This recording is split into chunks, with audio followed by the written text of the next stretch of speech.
Hey everyone, मैं वर्तिका गुप्ता स्वागत करती हूँ अपने चैनल पे। तो आई होप आप सब केवीएस की तैयारी अच्छी कर रहे होंगे और अच्छे पेपर जा रहे होंगे। जिनके पेपर हैं उनके लिए ये वीडियो आई हुई है, क्योंकि केवीएस का कोई भरोसा नहीं है। क्योंकि अभी लेखक पूछने लगे हैं तो हो सकता है वो इंग्लिश में मैरी गोट की समरी पूछ ले। मैरी गोट की ऑलरेडी मैंने फर्स्ट सेकेंड थर्ड की समरी करा दी है। क्लास फोर्थ की समरी स्टार्ट करती हूँ मैं आज। और बस आपको एक रफली एक आइडिया लेना है कौन कौन से कैरेक्टर हैं, क्या चैप्टर का नाम है, उसके क्वेश्चन आंसर मैं बता दूंगी। ठीक है, नए हैं तो सब्सक्राइब कर लीजिएगा, लाइक करिएगा, शेयर करिएगा, कमेंट करिएगा और और क्या पढ़ते रहिए। चलिए फिर स्टार्ट करते हैं। पहली देखिए, टोटल 10 चैप्टर हैं, 10 यूनिट है। हर यूनिट में आपको दो चीज़ें मिलेंगी, एक पोयम होगा, एक स्टोरी होगी। स्टोरी सुनने में बहुत अच्छी लगेगी तो सुन लीजिएगा। पोयम सुनने में अच्छी तो लगेगी नहीं, तो पोयम मैं सुन के पढ़ मतलब सुनाऊंगी भी नहीं आपको।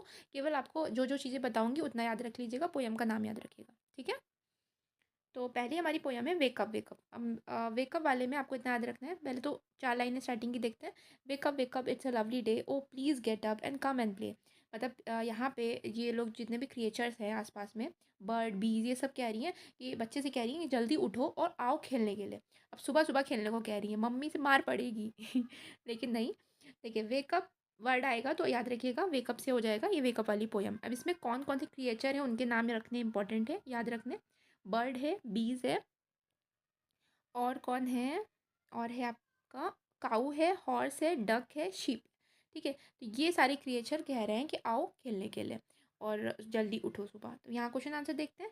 What do you think the bird, bird क्या कह रहे हैं आपस में? बर्ड आपस में गुड मॉर्निंग कह रहे हैं। हु आर ऑलरेडी अवेक, कौन पहले से जगा हुआ है? तो पहले से जितने भी क्रिएचर के नाम मैंने बताए, काऊ, हॉर्स, डक और शीप और ये क्या बोलते हैं, बी और बर्ड, ये सारे पहले से जगे हुए हैं। Which creature wake up in the morning before the child, child से पहले कौन से क्रिएचर जग चुके हैं?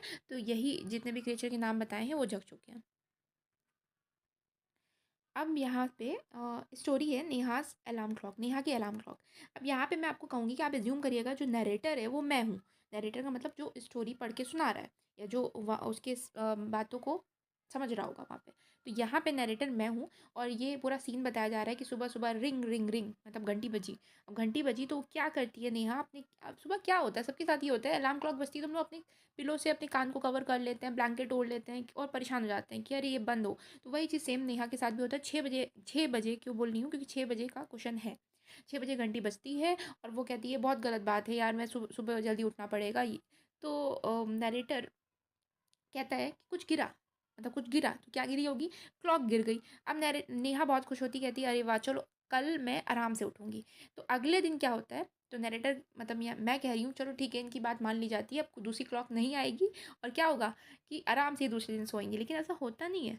वह होता क्या है, खिड़की से खूब सारी चिड़िया आ जाती हैं, बर्ड्स आ जाती हैं जिसको जगा देती हैं। अब ये फिर बेचारी उदास हो गई ना, फिर बेचारी उदास हो गई। और उदास हो गई क्यों? क्योंकि फिर सुबह उठ के कहती कि अब बताओ, काश ये चिड़िया ना आई होती तो मैं फिर सोती। नरेटर कहता है जाओ बच्ची, तुम्हारी बातें खुश मतलब तुम्हारी बातें पूरी होती हैं, क्या ख्वाहिश पूरी होती है हाँ। तो अगले दिन चिड़िया नहीं आती है तो अगले दिन कौन आ जाते हैं? सूर्य देवता आ जाते हैं। ठीक है, तो ये सूरज देवता आ गए। अभी कहती है कि काश सूरज देवता ना आते तो कितना आराम से मैं सो लेती, अगले दिन लेट उठती। तो नरेटर यानी कि मैं कहती हूँ चलो बच्ची ये बात भी आपकी ख्वाहिश पूरी होती है। और अगले दिन सूरज क्या हुआ, क्लाउड के पीछे छुपा हुआ था। अब क्या होता है, अब सुबह सुबह मम्मी आ जाती है इसको जगाने के लिए। अब जब मम्मी आ गई जगाने के लिए तो अब मम्मी का तो कुछ क्या कर नहीं सकते हम लोग, तो there is no escape now, यानी कि अब इससे भागा नहीं जा सकता। मम्मी से कौन बच सकता है? तो उस दिन फिर उठ जाती है। अब अगले दिन क्या होता है, अगले दिन 6 बजे ये अपने आप ही उठ जाती है। ठीक है, अगले दिन 6 बजे इनकी मम्मी नहीं जगाती है लेकिन अपने आप ये उठ जाती है। तो ये अपनी माँ से पूछती है कि माँ ऐसा क्या हुआ कि मैं अपने आप उठ गई, आपने भी नहीं जगाया और कुछ भी नहीं हुआ, तो फिर कैसे हम जग गए? तो इनकी माँ कहती है कि जैसे दिन में हमको भूख लगती है, रात में हमको नींद आती है, वैसे हमारे शरीर में एक बॉडी क्लॉक होती है जो हमको सब कुछ करने को कहती है। तो बस इतनी सी स्टोरी है। स्टोरी के राइटर इंपॉर्टेंट है। अच्छा, राइटर के लिए अगर पूछा जाएगा, उम्मीद नहीं लग रही है अगेन, लेकिन जो इंपॉर्टेंट है वो राइटर बता दे रही हूँ क्योंकि इसके राइटर है गिरिजा रानी अस्थाना। अब गिरिजा रानी से याद रखिएगा, गिरिजा रानी आई थिंक उसकी थी टिपुआ की थी ना, तो ये एक रिलेट कर लीजिएगा। यहाँ पे क्वेश्चन है कि नेहा की क्लॉक कितने बजे बजती है? 6 बजे बजती है। बर्ड क्या कहते हैं? बर्ड वेकअप कहते हैं। हमारे शरीर में ऐसा क्या होता है जो सही समय का पता लगाता है, सेम टाइम पे चीज़ें करने को कहता है? Our body clock. ये चैप्टर होता है यहाँ पे ख़त्म। अब नेक्स्ट चैप्टर जो है नेक्स्ट चैप्टर में हमको एक पोयम पढ़नी है नोजेस और एक स्टोरी पढ़नी है द फर ट्री। अब नोजेस वाले में क्या है, एक्चुअली ये पीडीएफ खुल नहीं रही थी तो मैंने ये इमेज ली है, मैं समझा देती हूँ। इसमें होता क्या है, एक लड़की है वो अब शीशे में देखती है, उसको अपनी नोज़ बहुत फ़नी लगती है। क्यों फ़नी लगती है, कहती है कि ये एकदम इसमें 2 होल हैं और इससे ब्रीथिंग होती है, मतलब इससे तो सांस ली जाती है, लेकिन ये हैंडल की तरह चिपकी हुई है। बस ये लाइन इंपॉर्टेंट है, ठीक है। ये इसके फेस पे हैंडल की तरह चिपकी हुई है। चिन, हेयर, ये सारी अगर लाइन दिखेंगी, क्वेश्चन कैसे आ सकता है, 4 लाइनें आएँगी, पूछा जाएगा इस पोएम का नाम बताइए। ठीक है, तो ऑप्शन रहेंगे, तो ये सारे वर्ड अगर आपको दिखेंगे, मिरर, चिन, हेयर, गिगल, है ना, ये इस वर्ड से आप पहचान लीजिएगा पोएम का नाम होगा नोजेस। अब क्वेश्चन कैसे था, क्वेश्चन इसमें है कि लड़की को अपनी नोज़ फ़नी क्यों लगती है, तो लड़की को नोज़ अपनी फ़नी इसलिए लगती है क्योंकि उस पे फेस पे एक हैंडल जैसी चिपकी हुई है, उसमें 2 होल है। ठीक है, उसको अपनी नाक पसंद है तो बिल्कुल अपनी नाक पसंद है। बस इतना सी क्वेश्चन था। नोज़ क्यों हेल्पफुल है, तो वो तो सबको ही पता है सांस लेने के लिए। अब नेक्स्ट जो स्टोरी है द लिटिल फर ट्री। इसमें होता क्या है कि एक सेटी नाम का, सेट्टी, सुनील सेट्टी, वो नाम के एक मैजिशियन होते हैं जो अपने घर से लौट रहे होते हैं और रास्ते में बारिश होने लगती है। अब बारिश होने लगती है तो इसको, ये जल्दी से इस पेड़ के नीचे आ जाते हैं क्योंकि पेड़ इसको बहुत मतलब शरण देता है, शेल्टर देता है। इसकी वजह से ये खुश हो जाते हैं सेट्टी जी और कहते हैं कि तुम कोई 4 विश मांगो, मैं तुम्हें पूरी करूँगा। तो ये फर ट्री कहता है कि, पहले कहता है कि मुझे एक हरा भरा पेड़ बना दो, क्योंकि ये अपने जो इसकी जो लीव्स होती है उससे बहुत परेशान होता है। कहता है कि मेरी लीव्स नीडल की तरह है तो कोई भी बर्ड उस पर बैठती नहीं है, तो अब मुझे एकदम हरा भरा ट्री बना दो। तो वैसा हो जाता है। नेक्स्ट डे क्या होता है, एक बकरी आती है, इसकी पत्तियों को खाने लगती है। अब ये परेशान हो जाता है, फिर से वो कहता है, दूसरी विश मांगता है, कहता है मेरी पत्तियों को सोने की कर दो, गोल्ड की कर दो। गोल्ड की इसलिए ताकि जो बकरी है वो खा ना सके। फिर क्या होता है, वहाँ पे खूब सारे लोग आते हैं और जो चोरी करके इसका सोने की पत्तियाँ लेके चले जा रहे होते हैं। अगले दिन फिर ये क्या कहता है कि ये ट्री की फिश मांगता है, कहता है कि गोल्ड की नहीं, अब की बार ग्लास की कर दो, शीशे की कर दो। तो अब शीशे की हो जाती है इसकी लीव्स। जब शीशे की हो जाएंगी, शीशे की जब हो जाएंगी तो क्या होगा, हवा इतनी तेज़ से चलती है कि शीशे सारे टूट जाते हैं। तो अब फाइनली ये फोर्थ विश में क्या मांगता है, कहता है कि फिर से मुझे अपनी ही निडल वाली जो लीव्स थी वो वापस कर दो, और फिर से वो फर ट्री बन जाता है। तो ओवरऑल मोरल तो बहुत अच्छा है कि हम जैसे हैं एज इट इज़ हमें एक्सेप्ट करना चाहिए। क्वेश्चन देख लेते हैं। The pretty little for tree was happy with the gold leaf, but gold leaf से हैप्पी था, लेकिन क्या हुआ, मैन स्टोल देम। मैन क्या कर रहे थे, चोरी करके ले जा रहे थे। The for tree was sad, starting में वो उदास क्यों होता है, क्योंकि उसकी निडल जैसी लीव्स होती हैं। ठीक है, निडल मतलब सुई जैसी लीव्स होती हैं। The for tree was not happy with the gold leaf, gold leaf से इसलिए खुश नहीं था क्योंकि लोग क्या कर रहे थे, चोरी करके ले जा रहे थे। अब थर्ड चैप्टर है, थर्ड यूनिट है जिसमें हमको एक पोएम पढ़नी है रन, और दूसरा है नसीरुद्दीन एम। नसीरुद्दीन से आपको कुछ याद आ रहा होगा, कल मैंने जो लेखक वाली डाली है वही वाली स्टोरी है यहाँ पे भी। रन में है क्या है, अवे फ्रॉम द सिटी, मतलब यहाँ पे जो पोइट है वो कह रहा है कि सिटी से दूर जाओ, सन की तरफ, country, out of the country, out to the country, out to the country का मतलब है कंट्री साइड, मतलब गाँव की तरफ जाओ। ठीक है, run in the rain drops, trees, little face, breeze, hill side, यानी कि जितना भी आपको नेचर वाले वर्ड दिखेंगे, और रन पहली बार तो यहाँ लिखा ही हुआ है तो इस पोएम का नाम हो जाएगा रन। ठीक है, नेक्स्ट स्टोरी है एम्स।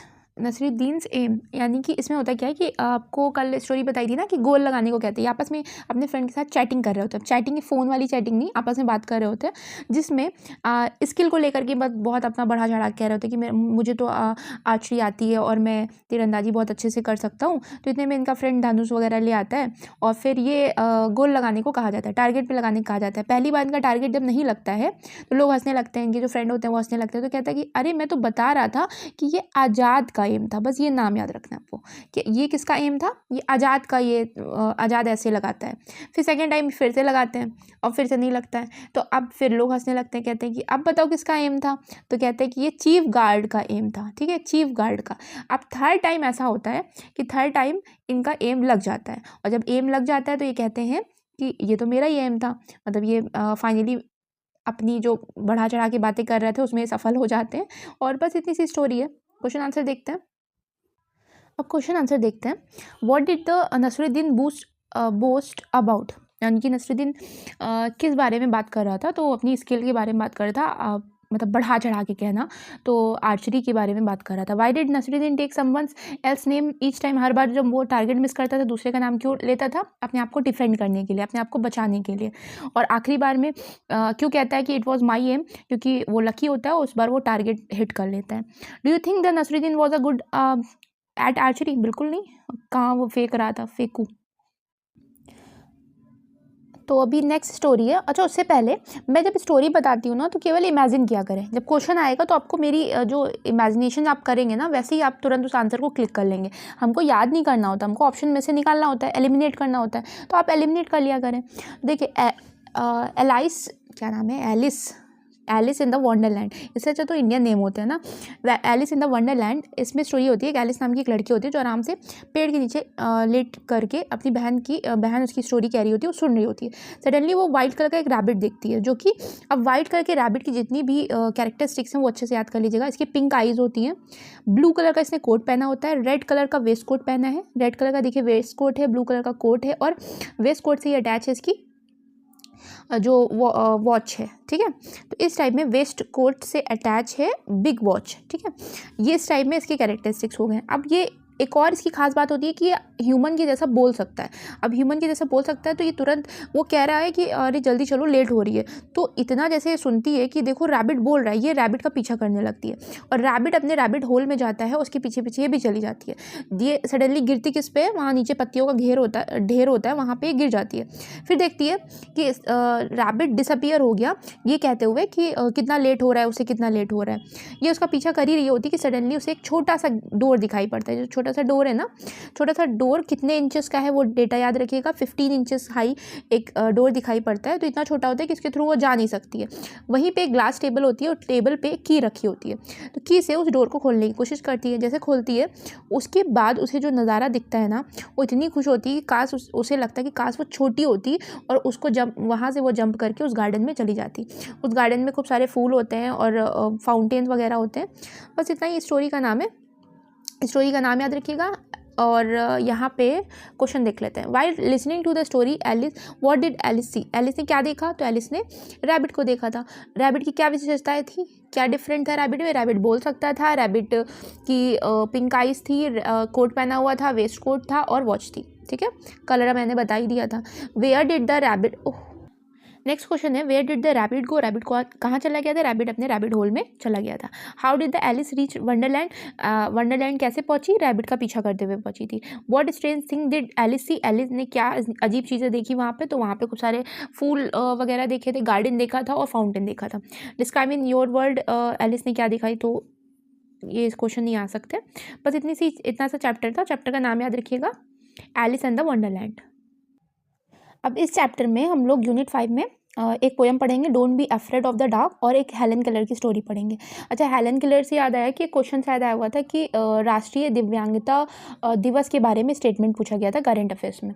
तो करंट अफेयर्स का तो बहुत ही ब्रॉड सेक्शन है, लेकिन अभी जितना मैं कंप्लीट करा सकती हूँ उतना कंप्लीट करा रही हूँ। और चलिए स्टार्ट करते हैं। Don't be afraid of the dark, इसमें क्या होता है कि एक बच्चे ये स्टोरी है एक बच्चे की जो कि डरा हुआ है रात से। और ये स्टोरी किसकी है? रस्किन बॉन्ड, काफ़ी फेमस है ये। इस स्टोरी में don't be afraid of the dark little one, the earth must rest when the day is done, यानी कि जब दिन चला जाता है तो अर्थ क्या होती है? रात में रेस्ट करती है, इसीलिए इससे डरो नहीं। ठीक है, मून राइट रहती है, शाइनिंग रहती है चारों तरफ, ये रात में आती है। Be friend with the night, night के साथ फ्रेंडशिप करो और ट्रैवल करो, मतलब उनके बारे में, फ्रेंड और रिलेटिव्स के बारे में रात में सोचो। ठीक है, और वर्ल्ड पीस में रहता है। बस ऐसी कुछ लाइन आएगी तो पोएम का नाम याद रखिएगा, don't be afraid of the dark, Ruskin bond की लिखी है। क्वेश्चन आंसर देख लेते हैं। What is the poem about? Poem किस बारे में है? कि पोएम इस बारे में है कि बच्चा डर रहा है, चिल्ड्रंस फियर ऑफ डार्कनेस, जो बच्चे का डर है डार्कनेस को लेकर के, नाइट को लेकर के, उसके ओवरकम को लेकर के ये पूरी पोएम है। What happened when the day is over? जब दिन चला जाता है तो क्या हो जाती है? डार्कनेस चारों ओर फैल जाती है, मून और स्टार शाइनिंग करने लगते हैं। What does the earth do when the day is over? जब दिन चला जाता है तो अर्थ क्या करती है? तो अर्थ रेस्ट करती है। ठीक है, what does the poet want us to do at night? Poet क्या कह रहा है कि हमको क्या करना चाहिए? तो हमको नाइट के साथ फ्रेंडली रहना चाहिए और think about our friend and relative, friend और रिलेटिव के बारे में सोचना चाहिए। अच्छा, एक बीच में और पोएम मिल गई है इसी चैप्टर में, डोंट गिव अप। तो डोंट गिव अप में क्या है, if you keep on going and never stop. ये हम सब के लिए ही है, सारे एस्पिरेंट्स के लिए, कि अगर हम लगे रहते हैं किसी काम में और मेहनत से करते हैं तो भगवान उसका फल ज़रूर देता है, ठीक है। If you keep on going and never stop, you can keep on going, you can make it to the top. Life is full of mountain, बहुत सारे इसमें मतलब माउंटेन्स हैं, some are big some are small. Mountains का मतलब ये हो रहा है कि बहुत सारी दिक्कतें आती हैं लाइफ में, कुछ बड़ी होती कुछ छोटी होती, but if you don't give up you can overcome them all. लेकिन अगर आप पीछे नहीं हटते हो तो आप सबको ओवरकम कर सकते हो। तो बस पोयम का नाम है डोंट गिव अप। अब स्टोरी देखते हैं हेलन किलर की। हेलन किलर में याद रखिएगा कि 1880 में इनका जन्म होता है। एक हेल्दी बेबी गर्ल का जन्म कहाँ पे होता है, अलाबामा नाम की जगह होती है, वहाँ पे इनका जन्म होता है।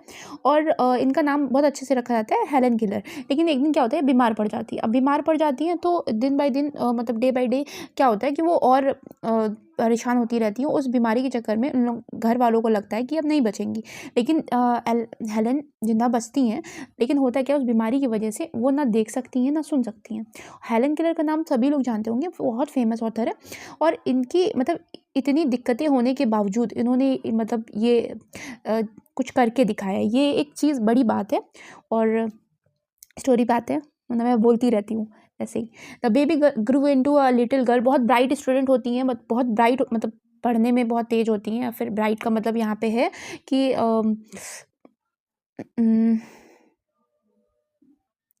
हाँ, she was a bright little girl. कभी कभी कुछ वर्ड्स नहीं आते हैं ना कि क्या बताना है, तो मतलब ब्राइट का मतलब बहुत तेज होती हैं, चीज़ों को बहुत जल्दी करने वाली। लेकिन इतना परेशान हो जाती हैं अपनी इस दिक्कत से कि वो देख नहीं सकती सुन नहीं सकती, तो बहुत इरिटेट रहती हैं, अपने आप को बंद रखती हैं।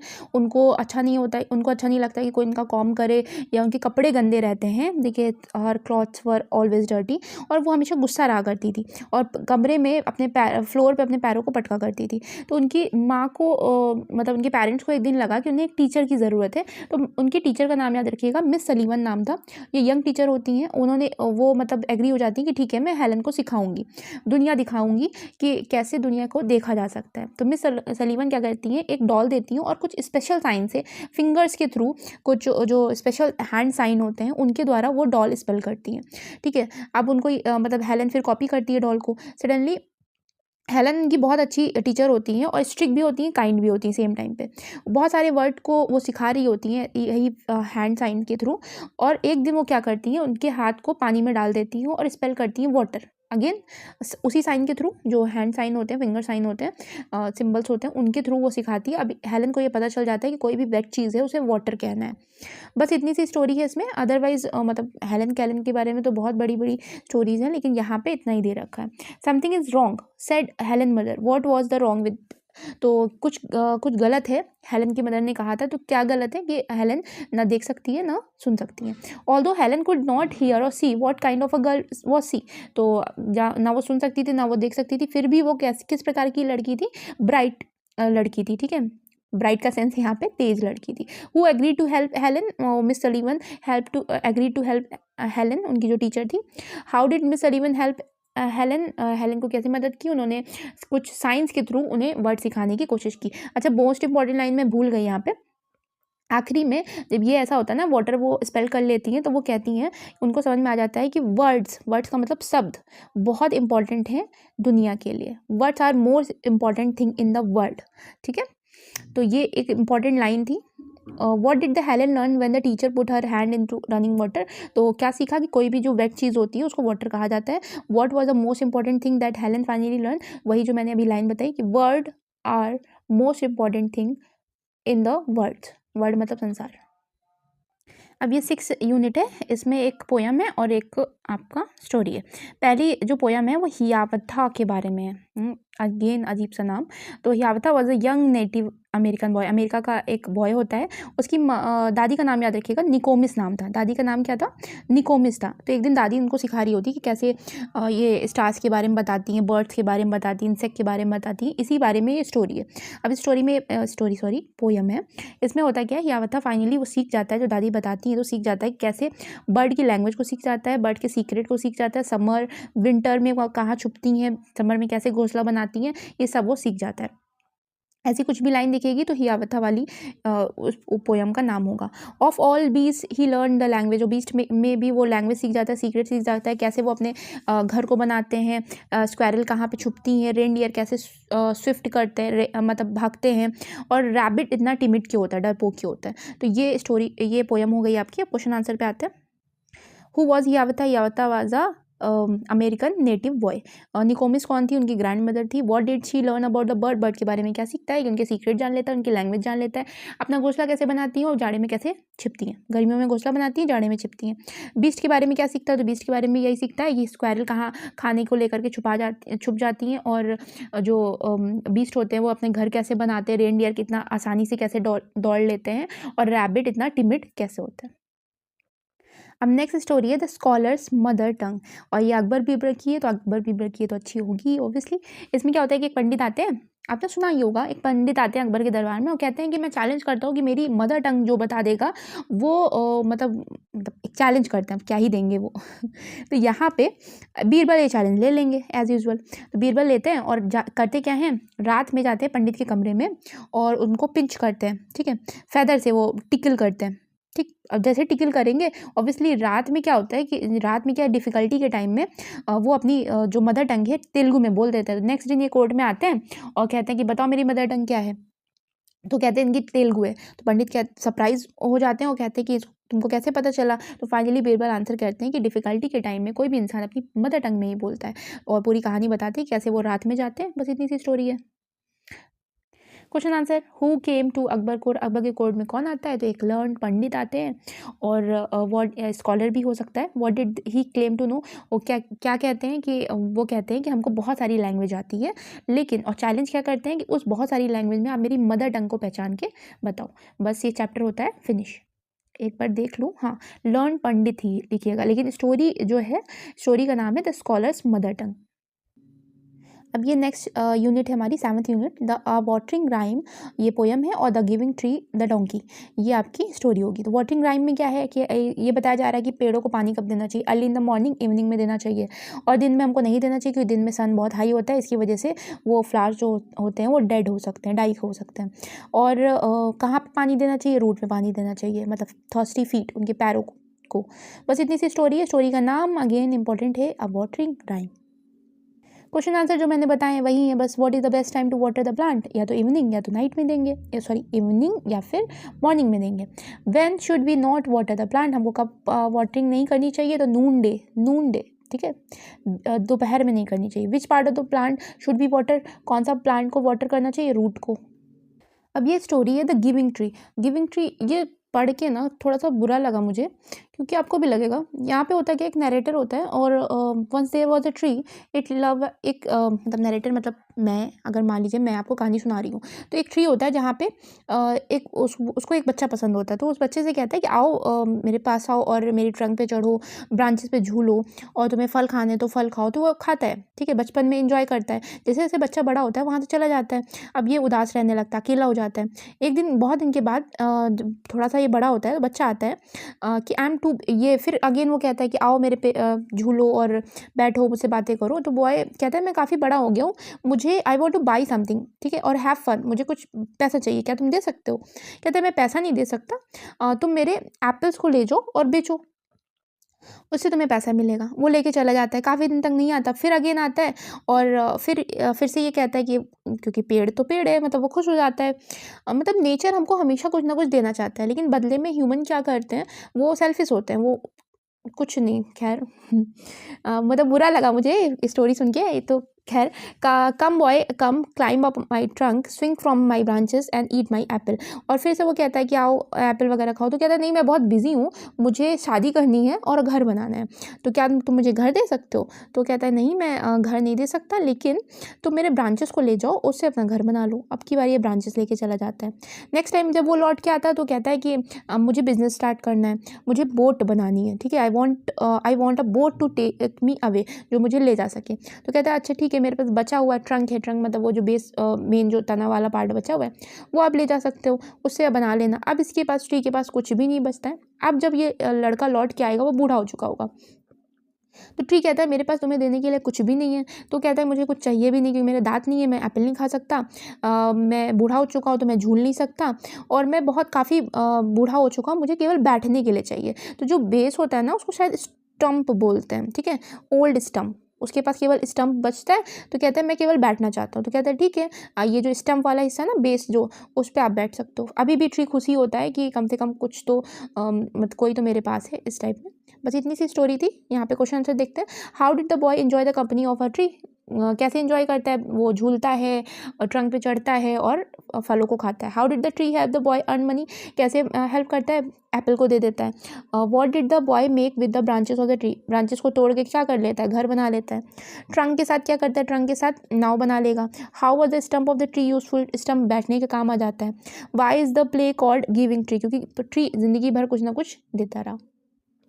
अब एक और उसी चैप्टर में एक और पोयम है, चिंता चेतु। चिंता चेतु एक टैमारिंड ट्री होता है, इमली का पेड़ होता है, और ये ग्वालियर में, और ग्वालियर में आपको पता होगा तानसेन का वो है, मकबरा है, ठीक है। तानसेन एक फेमस सिंगर थे, तो उनके मकबरे पे ही उगा हुआ है। बस इतना सा चिंता चेतु के बारे में आपकी स्टोरी फैक्ट हो गए। एक और पोयम है द डोंकी। डोंकी पोयम थी।